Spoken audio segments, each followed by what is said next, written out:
the Sound Artist presentation. Ayo Blacka, masi katimbo wataurira. Yongo sati timida, nino wataurira. Artist empire, keto yutira ndidaira. Emmanuel furanzira. Paketo tisuta wakurira. Swai pata kuwa pakurira. Ingori tululu tululu telele. Pandashika tululu tululu telele. Munuwese tululu tululu telele. Mbide musamu telele.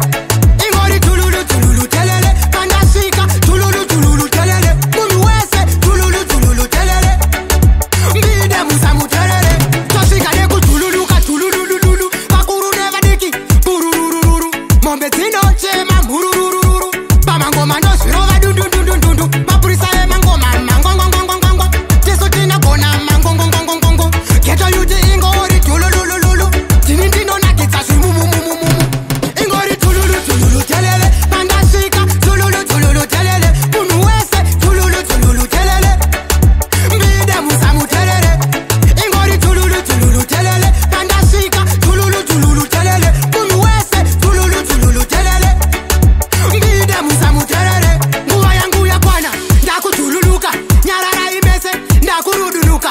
Ngoma dzangu inda ndipa kukonguruka. Paritimu ndinosiyara kukukurudza. Ndakarohwa nekuka makafarara. Ndine zvangu mafiya tenga tichitandara. Malere dzakawanda kunge marara. Pari pamangoma ndatochimutarara. Ingori tululu tululu telele. Pandashika tululu tululu telele. Munhu wese tululu tululu telele. Mbide musamu telele. Ingori tululu tululu telele. Pandashika tululu tululu telele. Munhu wese tululu tululu telele. Mbide musamu telele. Toshika neku tululu ka tululululu. Pakuru neva diki bururururu. Mombe tino chema